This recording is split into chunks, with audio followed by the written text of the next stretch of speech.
Welcome back. Today we begin one of the most significant bodies of work in the entire commentary series, the Dark Lady Sonnets, from Sonnets 127 through to 143 of Shakespeare's Sonnets. If you're new here, I'm Dr. Peter D. Matthews. And over 30 years of research, I have arrived at the central argument of my commentary that the sonnets were not written by William Shakespeare of Stratford-upon-Avon, but Emilia Lanier, the poet, playwright, theologian, scholar, a master Kabbalist, an actress in plays and masques, a dancer, and the author of Salve Deus Rex Judaeorum, published in 1611 AD. Today I'm going to introduce you to the Dark Lady Sonnets, what it is, where it comes from, why it matters, and why its true meaning has remained hidden from mainstream scholarship for over 4 centuries. This introduction is prepared specifically for scholars who are joining us for the first time ahead of my forthcoming detailed analysis of each sonnet in this sequence. In the lecture that follows this one, we will investigate Sonnet 127 directly. But first I want to give you a theological and historical framework without which these extraordinary sonnets are simply impenetrable. In the old age, black was not counted fair, or if it were, it bore not beauty's name.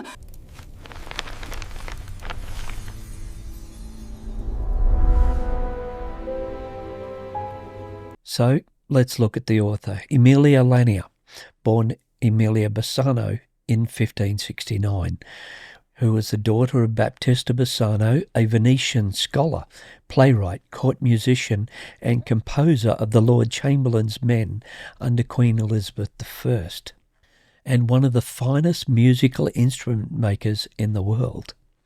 Battista taught Queen Elizabeth I music and often gifted her musical instruments and the finest strings. Emilia's mother was Margaret Johnson, sister to John Johnson, English lutenist and composer, also in the royal court of Queen Elizabeth I. The Bassano family were Sephardic Jews of Venetian origin who appeared to be conversos who had converted to Christianity outwardly, while maintaining their Jewish rabbinic and Kabbalistic heritage, not only in private, but they were found under the Roman Inquisition to teach Jewish Kabbalah in London, like they did in Venice, leading the Scuola Grande di San Marco. Now, for those who don't know, Scuola in that period means school, but it also meant synagogue. The family's emblems were the balsam tree, which we encounter again in the Song of Songs, where all the spices and balsam rise before the Blessed Holy One. Emilia was extraordinarily well educated for a woman of her era. She moved in the highest literary and aristocratic circles of Elizabethan England. She was the mistress of Henry Carey, the first Baron of Hunsdon, the Lord Chamberlain, patron of the theatre company for which Shakespeare acted. A mistress in that period, for those who don't know, was a woman who held the position of head of a household, in charge of a school, which Emilia did, in charge of servants, or a female scholar. It is Middle English word from Old French maîtresse and maîstre, or master, meaning the female equivalent of a master in her field of expertise. She married the court musician Alfonso Lanier in 1592, her first cousin, son of Nicholas Lanier and Lucretia or Lucrece Bassano. Her name is written several times in different ways, and I think that's actually done intentionally because of the rape of Lucrece. Emilia knew the theatre world, the court, and the world of print intimately.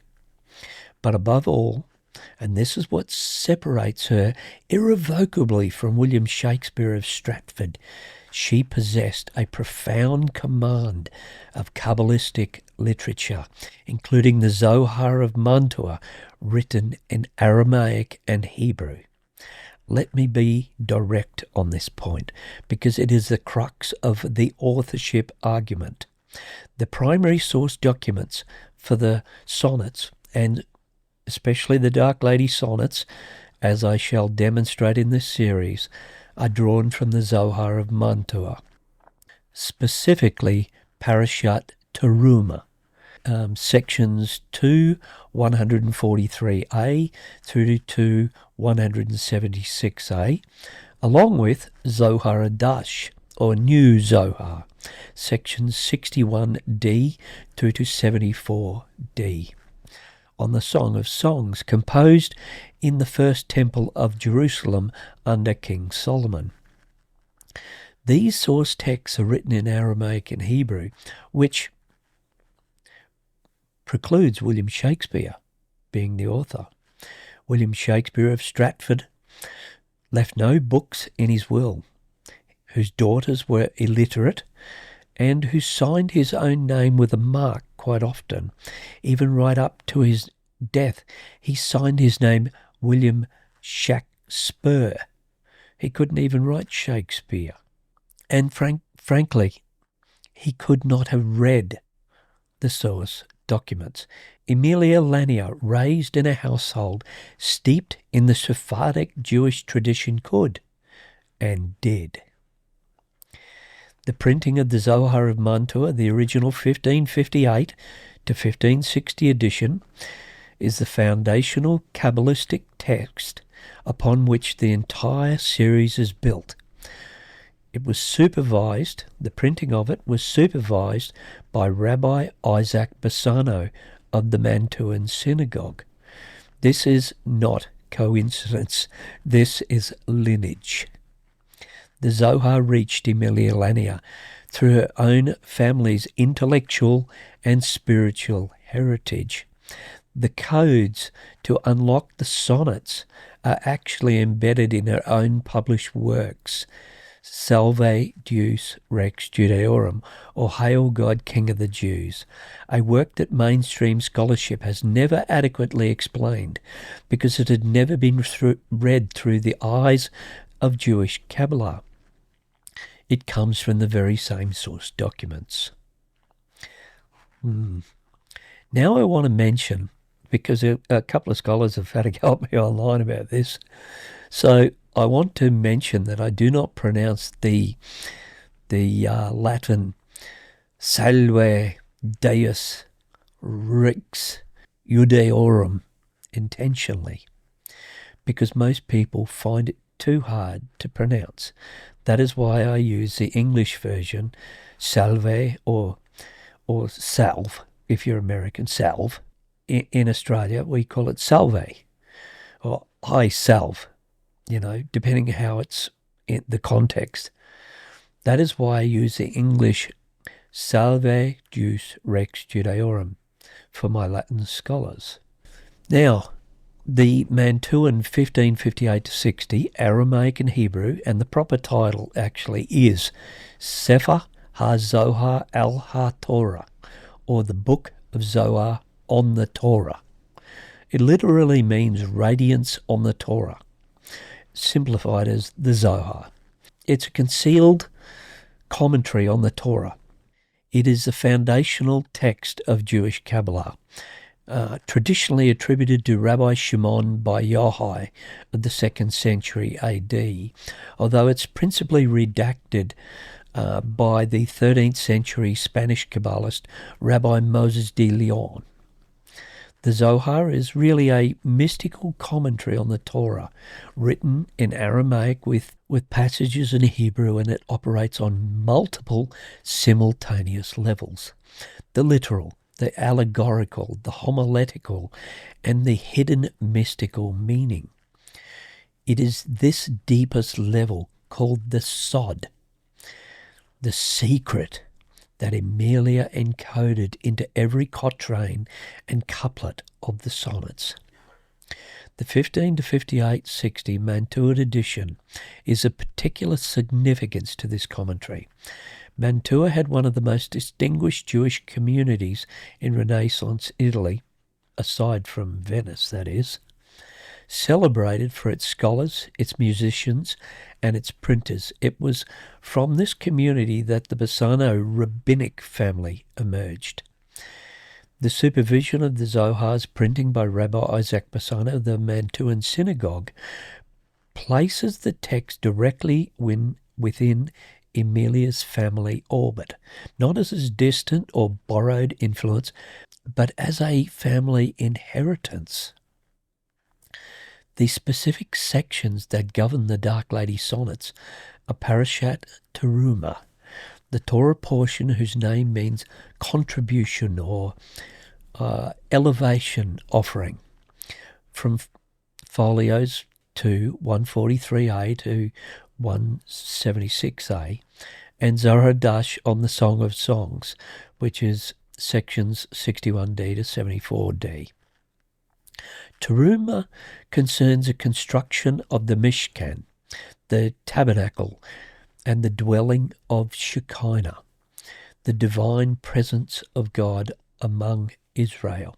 The Song of Songs governs the mystical marriage of the divine king and his bride, sung at the moment of consecration of the first temple of Jerusalem under King Solomon in 957 BC. Together, these two source documents provide the complete theological architecture of the Dark Lady Sonnets. Now, before we enter the Dark Lady Sonnet sequence proper, I want to briefly orient those who are joining us in this series midstream. The sequence immediately preceding the Dark Lady Sonnets is Sonnets 115 to 126, which is governed by Parashat Teruma, the very same section but earlier portion, section 2, 126b through to 2, 143a. It's a body of material upon which my detailed analysis is still in preparation and which will be published in Volume 2 of this commentary. I do not wish to preempt any work here, but I want to give you sufficient theological context to understand the transition we're about to make. And the reason I've done this is because I know a number of scholars have been waiting for this material to come out. And since the bull attack recently and a few other things have been going on in my life, I decided to publish this now. Teruma, the portion of contribution, opens with a divine command to Moses that the children of Israel shall bring a teruma, an elevation offering to the Holy One, gold, silver and copper, blue, purple and crimson threads, fine linen and goat hair, ram skins dyed red, and fine leather, acacia wood, oil for the light, spices for the anointing oil, and fragrances and incense and onyx stones and other gemstones. And that's from Exodus 25 verse 3 to 7. Each of these materials carries a precise correspondence in the Zohar's commentary, mapping on to the tree of life. They're basically like divine emanations through which the infinite reaches the finite world. In other words, God reaching us here in the finite world. The central theological movement of Teruma in these portions of Sonnets 115 through to 126 concerns a transition from Shekinah in concealment to Shekinah approaching the dwelling. These sonnets chart in Emilia's hands the soul's preparation for the divine encounter. So that's where she's getting at in these earlier sonnets. The purification of intent, the deepening of love through time and testing, the recognition that love is not diminished but refined by separation. Sonnet 116. Let me not to the marriage of true minds admit impediments is not a human wedding. Although so many scholars have tried to tell us that's the case, it is a declaration of the unconditional covenant love, the hesed, that binds the soul to the divine. Sonnet 126, the closing poem of what we have been taught, is the fair use sequence, which is not. Written in 6 couplets, marks a structural as well as theological boundary. The columns of the tabernacle have been raised. The curtains are hung, the holy vessels prepared. What remains? The arrival of Shekinah herself. That arrival begins with Sonnet 127 to the Dark Lady sequence. Mainstream Shakespearean scholarship has long been baffled by the Dark Lady Sonnets. Critics have struggled to reconcile the apparently unflattering portrait of the Dark Lady. Dark of the eye, dark of complexion, morally ambiguous, with the idealized beauty conventions of Elizabethan lyric poetry. They have proposed numerous historical candidates for her identity: Mary Fitton, Lucy Negro, Aline Florio, and even Emilia Lanier. My goodness. They have read the sequence as a biological confession of an adulterous love affair. Nothing more than sick fantasies.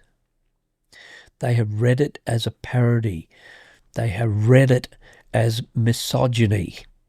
None of these readings have ever been satisfactory because all of them begin with the wrong author and the wrong source documents.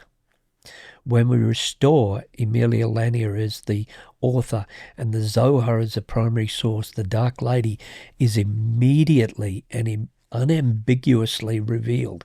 She is Shekinah, the divine feminine presence of the Blessed Holy One, as she appears in the Song of Songs of King Solomon, and as she is expounded in Zohar Adash 61d through to 74d. She is dark not because she is morally compromised, but because, as Sonnet 127 declares, she comes from the age before the first temple, the age of darkness before the dwelling of Shekinah was consecrated, and because she carries with her darkness, the seed of all beauty and holiness, and all the light that is to come. Unfortunately, we've got it so wrong. But now I'm correcting it. The 17 sonnets of this sequence, 127 through to 143, trace the mystical relationship between the soul, represented by the speaker, and Shekinah, the Dark Lady, through the theological framework of the Song of Songs as interpreted by the Zohar. This is not a sequence about human desire. This is a sequence about divine longing, about the soul's yearning for reunion with its source, and about Shekinah's reciprocal longing to dwell among her people, as she dwelt in the Holy of Holies of Solomon's temple. The Song of Songs, or Shir HaShirim, was uttered at the moment of perfection, at the consecration of the first temple of Jerusalem, with perfect unity above and below. Its opening words carry a large shin, followed by a small shin from the book of Adam, where all the Sarim, the great princes and chieftains, joined together to praise the King of Kings, and all the spices and balsam, the emblem of the Bassano family, rise before the Blessed Holy One. I mean, you couldn't make this stuff up, seriously. The shin refers to the mystery of the Merkabah, the upper chariot comprised of the patriarchs Abraham, Isaac and Jacob, representing Hesed, Gevurah, and Tiferet in the Tree of Life, with King David as the fourth leg. It was the greatest celebration in heaven and earth since the time of creation. And it is into this celebration that Emilia Lanier leads us when she opens Sonnet 127. We've had it so wrong. Now the key. Before we examine Sonnet 127 itself, in our next lecture, it is essential that you understand the function of Salve Deus Rex Judaeorum in this commentary. Published in 1611 AD, the same year as the King James Bible, Emilia Lanier's only known published work has been described by modern feminist scholars such as A.L. Rouse and Barbara Lewalski as a remarkable document of early modern women's writing. I don't know what to say about it, but that's it. But it is far more than that. Salve Deus is the Rosetta Stone of the sonnets. It is a work in which Emilia, writing now under her own name, freed from the pseudonym, gives us the codes. Consider what she writes in Salve Deus of the Messiah overcoming the adversary. Why should unlawful actions use the light? Iniquity in darkness seeks to dwell. Sin rides his circuit in the dead of night, teaching all souls ready ways to hell. Satan comes armed with all the powers of spite. This is the same adversary, the same evil impulse that appears in the sonnets as dark clouds rising up upon the celestial face of the divine light. The theological vocabulary is identical. The opponent is identical. The cosmological framework is identical. She is the same author, writing from the same primary sources in two different registers, the public theological poem and the hidden Kabbalistic sequence. Wow! Furthermore, Emilia's declaration in Salve Deus that the Messiah has overcome Satan, the world, and sin directly connects to the Zohar's teaching of the dark grapes of Deuteronomy 32, which we will examine in close detail when we turn to Sonnet 127. She is not simply making pious declarations, she is marking the coordinates of her argument so that those with eyes to see, those who know the Zohar, who can read Aramaic, who understand the Kabbalistic system she is deploying, can follow her from one work to the other. I am here to decode these for you. I am aware that some who are new to this commentary will require a brief account of why the attribution to William Shakespeare of Stratford-upon-Avon must be set aside. I have dealt with this question at length in my published works, and I will not rehearse the entire argument here. But in the context of the Dark Lady Sonnets specifically, the case is unambiguous. The primary sources for Sonnet 127 to 143 are written in Aramaic and Hebrew. They require not merely passing of familiarity with Jewish thought, but a sophisticated working command of Kabbalistic hermeneutics, the ability to read the Zohar in the original, to navigate its intertextual references to the Babylonian Talmud, to the Targumim, to the Midrashim, and to the corpus of Kabbalistic commentary traditions. There is no evidence, none, that William Shakespeare of Stratford possesses such knowledge. His documented education was at the Stratford Grammar School, where the curriculum was Latin and Greek. He left no library. He left no letters. He left no manuscripts. His literary estate, in the words of Samuel Schonbaum, was a silence, much like several other scholars like Mark Twain. Emilia Bassano-Lanier, by contrast, was raised in a household where the Zohar of Mantua, supervised through the press by her own lineage, was not a foreign text but a living inheritance. She had access to the theological, linguistic, and mystical resources these sonnets demand. The argument does not rest on speculation, it rests on source documents. And those source documents are what we're about to open together. In the lecture that immediately follows this introduction, we will open 127 in full. This is, as I've written in my commentary, by far the deepest Jewish Kabbalistic sonnet ever printed. Its opening line, "In the old age black was not counted fair." While Baptista Bassano was recorded as being dark-skinned, this is not the interpretation.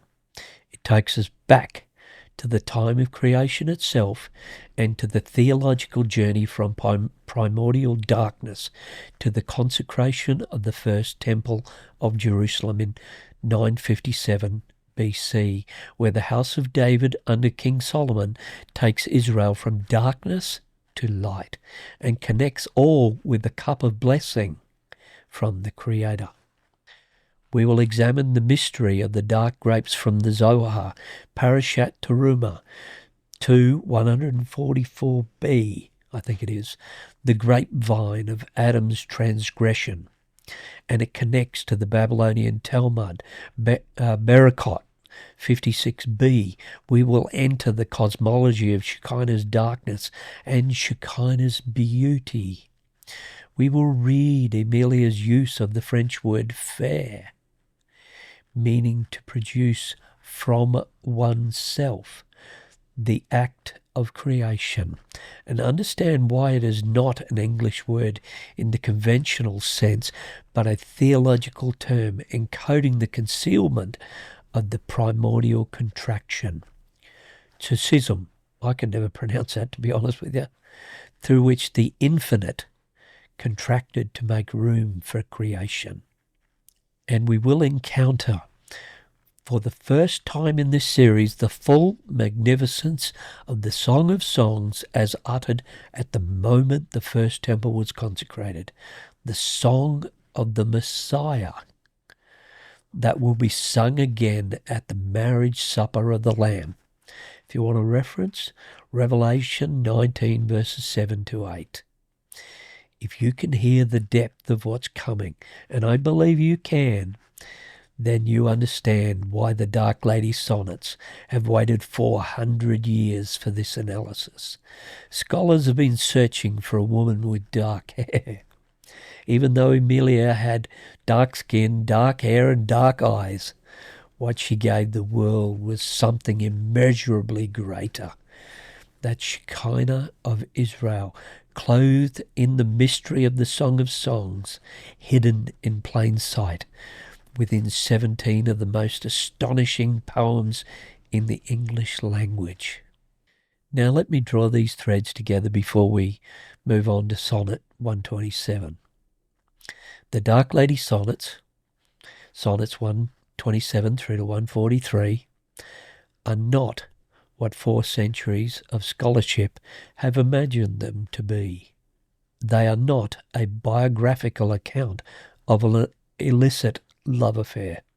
They are not a misogynist meditation on a flawed woman. They are not a parody of Petrarchan convention. They are a Kabbalistic commentary on the Song of Songs drawn from the Zohar of Mantua, specifically Terumah, I mentioned the references already, and Zohar Dash, both written in Aramaic and Hebrew, which the Zohar of Mantua, the printing was supervised by Rabbi Isaac Bassano and encoded by his distant cousin, Emilia Lanier, into the 17 sonnets of extraordinary theological depth. The keys to these sonnets are found in Salve Deus Rex Judaeorum. The author is Emilia Lanier. The Dark Lady is Shekinah, and the Song of Songs is the song of the Messiah, uttered at the consecration of the first temple of Jerusalem, and to be uttered again at the marriage supper of the Lamb. In this lecture that follows in this series, we will open Sonnet 127 together, line by line, word by word, source by source. Until then, keep studying, keep seeking the Creator. The truth, as these sonnets demonstrate, has always been there for those with eyes to see and ears to hear. Do not be the one who has been blinded by the Lord, because they will not see him. Always keep your heart sweet.